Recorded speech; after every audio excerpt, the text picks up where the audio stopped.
Very good afternoon. So ఈరోజు topic మనం world జాగ్రఫీలోని continuation part అనేది చెప్పుకుందాము. ఓకేనా, ప్రపంచ పీడన మండలాలు ఆ టాపిక్ అనేది మనం కంటిన్యూషన్ చేద్దాము. సో ఇంకా ఎవరైనా సబ్స్క్రైబ్ చేసుకోకపోతే సబ్స్క్రైబ్ చేసుకోండి అండ్ అలాగే వీడియోని లైక్ చేయండి, వీడియోని షేర్ చేయండి. ఓకేనా, ఇంకా ఎవరికైనా అవసరమైతే వాళ్ళవి చూడడానికి యూజ్ అవుతుంది అండ్ మీ ఫ్రెండ్స్కి కూడా చెప్పండి అండ్ అలాగే వాళ్ళ చేతి కూడా సబ్స్క్రైబ్ చేయించండి. సో కంటెంట్ అనేది వాళ్ళకు కూడా వెళ్తుంది. ఓకే, జనరల్ టాపిక్స్ కాబట్టి సో అందరికీ యూజ్ అయ్యే టాపిక్సే. సో కొంచెం షేర్ చేయడానికి చూడండి. ఓకే, సో ఇక్కడికి వచ్చేసరికి మనం లాస్ట్ క్లాస్లో ఇవన్నీ కూడా చూసాం కదా, వాతావరణ పొరల గురించి అని చెప్పేసి. సో ఈ రోజు టాపిక్ ప్రపంచ పీడన మండలాలు, వరల్డ్ ప్రెజర్ బెల్ట్స్. ఓకే, ప్రపంచ పీడన మండలాలు. మొత్తం భూమి ఉపరితలం మీద 7 పీడన మండలాలు ఉండగా అందులో 4 అధిక పీడన మండలాలు, 3 అల్పపీడన మండలాలు విస్తరించి ఉన్నాయి. సో ఫస్ట్ది భూమధ్య రేఖ అల్పపీడన మండలము. భూమధ్య రేఖకు ఇరువైపులా 10 డిగ్రీల ఉత్తర మరియు దక్షిణ అక్షాంశాల మధ్య విస్తరించి ఉంటుంది. ఈ ప్రాంతాన్ని భూమధ్య రేఖ ప్రశాంత మండలము అని డొనాల్డ్ ట్రంప్ ఈ ప్రాంతాన్ని భూమధ్య రేఖ ప్రశాంత మండలం అని, అంతరాయన రేఖ అభిసరణ ప్రాంతము inter tropical convergence zone ITCZ అని అంటారు. ఓకే, ఈ ప్రాంతాన్ని ఏంటంటారు, భూమధ్య రేఖ ప్రశాంత మండలం అని, అలాగే అంతరాయన రేఖ అభిసరణ ప్రాంతము అని అంటారంట. 2 రకాల వ్యాపార పవనాలు, ఈశాన్య పవనాలు అలాగే ఆగ్నేయ పవనాలు కలుసుకునే ప్రాంతము ఇదే. ప్రపంచంలో అత్యధిక సగటు వర్షపాతం నమోదయ్యే ప్రాంతము ఇదే అనమాట. ఈ పీడన మండలము ఇక్కడ గల అధిక ఉష్ణోగ్రత వల్ల ఏర్పడినది. ఇక్కడ పైకి లేచే బలమైన ఉష్ణ సంవాహన ప్రవాహాల వల్ల ట్రోపో ఆవరణము భూమధ్య రేఖ వద్ద గరిష్ట ఎత్తును కలిగి ఉంటుంది. ఓకే, నెక్స్ట్ ఉప అయన రేఖ అధిక పీడన మండలాలు. 23 డిగ్రీల నుండి 35 డిగ్రీల మధ్య 2 అర్ధగోళాల్లో విస్తరించిన అధిక పీడన మండలము ఉప అయన రేఖ అధిక పీడన మండలం అనమాట. భూమధ్య రేఖ వద్ద పైకి లేచిన గాలులు 2 శాఖలుగా విడిపోయి ఉప అయన రేఖ ప్రాంతం వద్ద చల్లబడి సాంద్రత పెరిగి అధిక పీడన మండలాన్ని ఏర్పరుస్తాయి. ఈ ప్రాంతంలో సాధారణంగా తక్కువ వర్షపాతం ఉండి ఎడారులు ఏర్పడతాయి. ఓకే, ఎక్కడ ఏర్పడతాయి అంటే ఉప అయన రేఖ అధిక పీడన మండలాల్లోని ఎడారులు ఏర్పడతాయి, ఎందుకంటే వర్షపాతం తక్కువగా ఉంది అనేసి. ఓకే, ఈ ప్రాంతంలో గాలి వేగం శూన్యంగా ఉండడము, పైనుండి గాలులు కిందకు దిగుతూ సముద్రాల మీద అధిక భారాన్ని మోపడం వల్ల నౌకలు ముందుకు వెళ్ళలేకపోయేవి. అందువల్ల ఈ ప్రాంతాన్ని యూరోపియన్ వర్తకులు అశ్వ అక్షాంశాలుగా సంబోధించేవాళ్ళు, ఎందుకంటే నౌకలు ముందుకు వెళ్ళలేకపోయేవి అన్నమాట. సో అందువల్ల ఏంటంటే యూరోపియన్ వర్తకులు దీన్ని అశ్వ అక్షాంశాలుగా సంబోధించేవారు. ఉపధ్రువ అల్పపీడన మండలాలు. సో ఆ ఉపధ్రువ అల్పపీడన మండలం అంటే 45 డిగ్రీల నుండి 66 డిగ్రీల అక్షాంశాల మధ్య ఉత్తర మరియు దక్షిణార్ధగోళంలో ఏర్పడే పీడన మండలము. భూభ్రమణం వల్ల ఏర్పడే అపకేంద్ర బలం వల్ల గాలులు విసిరివేయబడ్డం చేత ఏర్పడే అల్పపీడన మండలము. పశ్చిమ పవనాలు, ధ్రువ తూర్పు పవనాలు కలుసుకునే ఈ ప్రాంతంలో సమశీతోష్ణ మండల చక్రవాతాలు ఏర్పడతాయి. ఎక్కడ పశ్చిమ పవనాలు అలాగే ధ్రువ తూర్పు పవనాలు కలుసుకునే ప్రాంతంలో సమశీతోష్ణ మండల చక్రవాతాలు ఏర్పడతాయి. సైక్లోన్స్ అనమాట. చక్రవాతాలు అంటే సైక్లోన్స్. ధ్రువ అధిక పీడన మండలము 75 డిగ్రీల నుండి 90 డిగ్రీల అక్షాంశం మధ్య ఏర్పడుతుంది. అల్ప ఉష్ణోగ్రతల వలన ఈ పీడన మండలం ఏర్పడుతుంది. ప్రపంచంలో వర్షం పడని ప్రాంతాలు ఇవే. ప్రపంచంలోని వర్షం ఎక్కడ పడని ప్రాంతం ఏంటంటే ధ్రువ అధిక పీడన మండలాల్లోని వర్షం అనేది పడదు.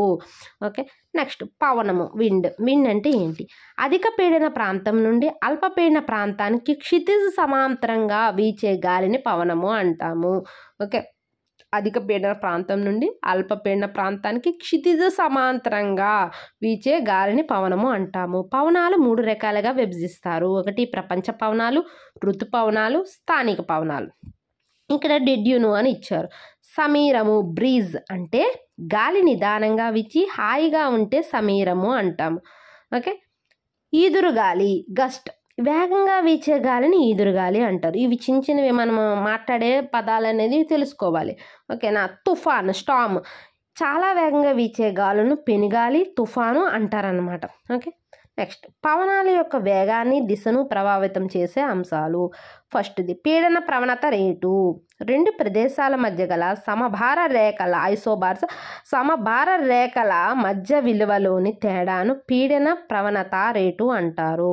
ఓకే, సమభార రేఖలు దగ్గరగా ఉండే పీడన ప్రవణత అధికంగా ఉంటుంది. పీడన ప్రవణత రేటు ఎంత ఎక్కువ ఉంటే పవన వేగం అంత గరిష్టంగా ఉంటుంది. ఓకే, నెక్స్ట్ భూమి యొక్క ఘర్షణ బలము. భూమి ఉపరితలం నుండి పైకి పోయే కొద్దీ ఘర్షణ బలం తగ్గుతూ ఉంటుంది, అలాగే పవన వేగం అనేది పెరుగుతుంది. గురుత్వాకర్షణ శక్తి తాలూకా ప్రభావము. భూమి ఉపరితలం నుండి పైకి వెళ్ళే కొద్దీ గురుత్వాకర్షణ బలం తగ్గుతూ ఉంటుంది, పవన వేగము పెరుగుతుంది. కొరియాలిస్ ఎఫెక్ట్ వలన పవన వేగంలో మార్పు ఉండదు, కానీ పవన దిశలో మార్పు ఉంటుంది. ఉత్తరార్ధగోళంలో గాలులు కుడివైపునకు, దక్షిణార్ధగోళంలో ఎడమ వైపునకు వంగి ప్రయాణిస్తాయి. ఓకే, ఇది పవనాల యొక్క వేగాన్ని దిశను ప్రభావితం చేసే అంశాల గురించి. నెక్స్ట్ ఇక్కడ ఏంటి, ప్రపంచ పవనాలు. ఓకే, ప్రపంచ పీడన మండలాల నుండి నిరంతరాయంగా స్థిరముగా వీచే పవనాలను ప్రపంచ పవనాలు అంటారు. వీటికే స్థిర పవనాలు అని కూడా పేరు. ప్రపంచ పవనాలు 3 రకాలుగా గుర్తించడము జరిగింది. ఫస్ట్ వ్యాపార పవనాలు, పశ్చిమ పవనాలు, ధ్రువ పవనాలు, ధ్రువ తూర్పు పవనాలు అంట. ఓకే, వ్యాపార పవనాలు. ట్రేడ్ అనే జర్మన్ భాషా పదానికి ట్రాక్ అని అర్థము. వ్యాపార పవనాలని ట్రేడ్ విండ్స్ అంటాము. ట్రేడ్ అనే పదానికి జర్మన్ పదము, సో జర్మన్ భాషా పదానికి ట్రాక్ అని అర్థం. ట్రాక్ అనగా నిర్దిష్ట దిశ. ఓకే, ఉప అయిన రేఖ అధిక పీడన మండలం నుంచి భూమధ్య రేఖ అల్పపీడన మండలం వైపునకు వీస్తాయి. ఉత్తరార్ధగోళంలో ఈశాన్య వ్యాపార పవనాలని, దక్షిణార్ధగోళంలో ఆగ్నేయ వ్యాపార పవనాలని సౌత్ ఈస్ట్ ట్రేడ్ విండ్స్ అని పిలుస్తారు. భూమధ్య రేఖ ప్రాంతంలో సంభవించే సంవాహన వర్షపాతానికి కారణము ఇవే. 2 వ్యాపార పవనాలు కలుసుకునే ప్రాంతాన్ని ఐటీసీజెడ్ అంటారు. ఓకే, 2 ప్రాంతాలు కలుసుకునే దాన్ని ఐటీసీజెడ్ అంటారంట.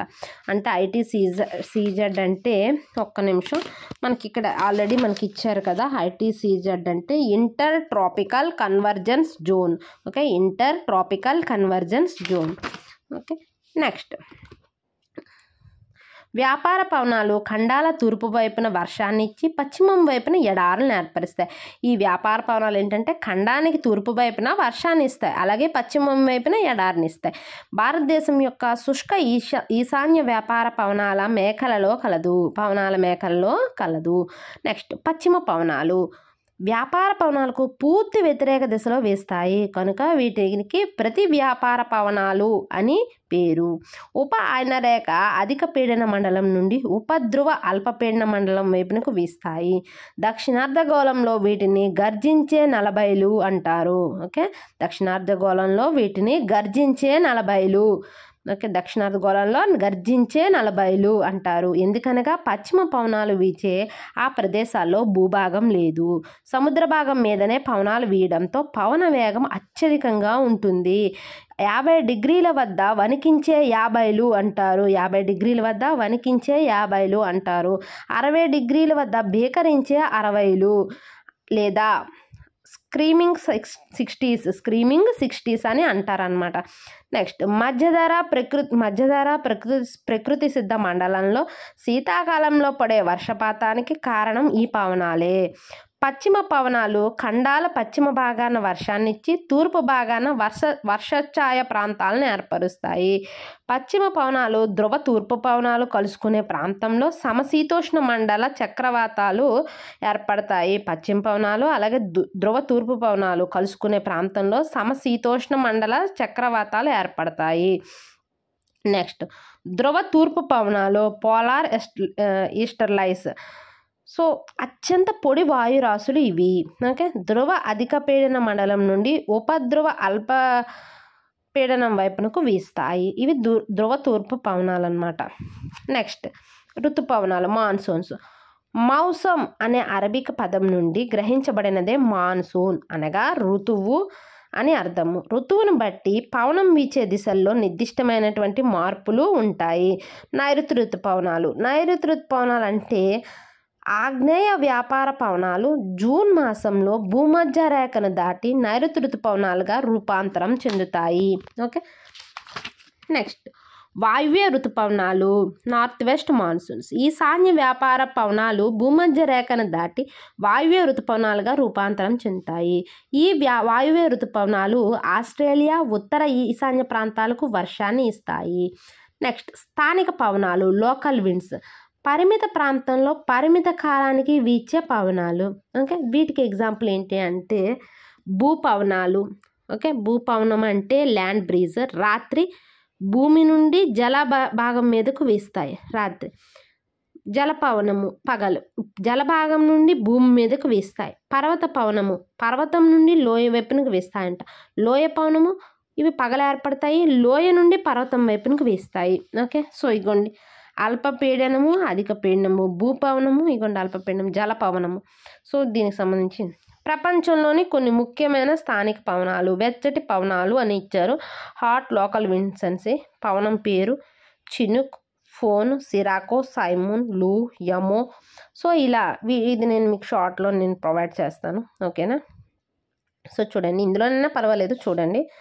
ఓకే, ఇవ్వండి నార్వెస్టర్స్, శాంతా ఆనా, గిల్బ్లీ, కామ్సిన్, హట్టర్నన్, క్రేప్ డాక్టర్లు, హేమంటిల్ డాక్టర్లు, బ్రిక్ ఫీల్డర్. శీతల స్థానిక పవనాలు మిస్ట్రల్, పూనా, పంపెరో, బోరా, నార్టెన్, లెవెంటర్, పుర్గా. వీటికి సంబంధించిన ఉనికి ప్రత్యేకత ఏంటి? ఓకేనా, ఇవి మీకు నేను షార్ట్లో ప్రొవైడ్ చేస్తాను.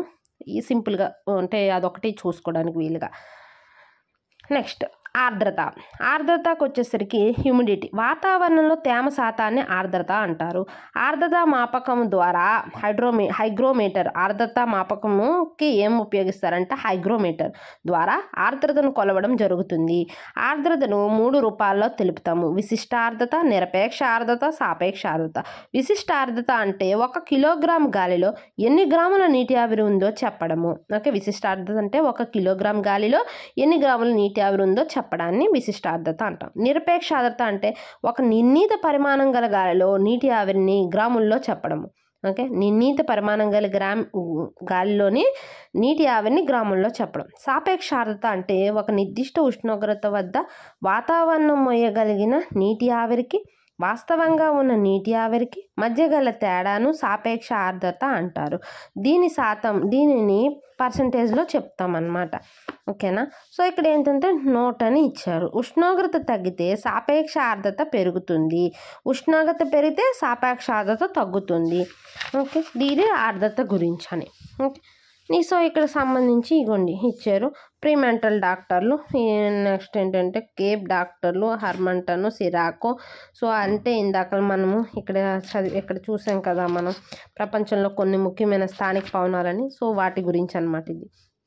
నెక్స్ట్ సంతృప్త స్థితి. సో సంతృప్త స్థితి అంటే సాపేక్ష ఆర్ద్రత 100% చేరుకుంటే సంతృప్త స్థితిగా పరిగణిస్తారు. సంతృప్త స్థాయి అంటే ఏ ఉష్ణోగ్రత వద్ద వాతావరణం సంతృప్త స్థితికి చేరుకుంటుందో ఆ ఉష్ణోగ్రతను సంతృప్త స్థాయి అంటారు.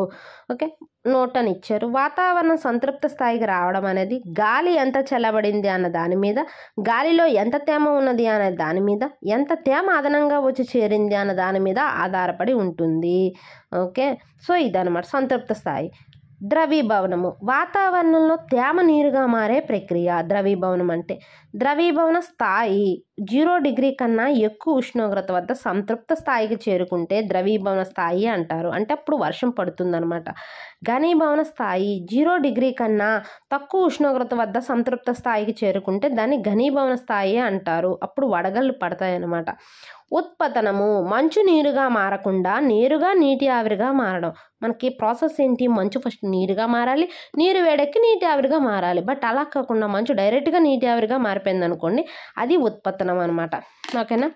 సో నెక్స్ట్ అవపాతంకి వచ్చేసరికి వాతావరణంలోని తేమ ఏ రూపంలోనైనా సరే భూమి యొక్క ఉపరితలాన్ని చేరడాన్ని అవపాతము అంటారు.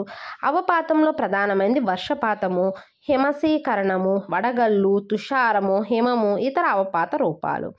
హిమశీకరణము వర్షపు బిందువుల రూపంలో ప్రారంభమై వర్షపాతం మార్గ మధ్యలో అతి చల్లటి పరిస్థితులు వల్ల మంచుగా మారి భూ ఉపరితలాన్ని చేరడము.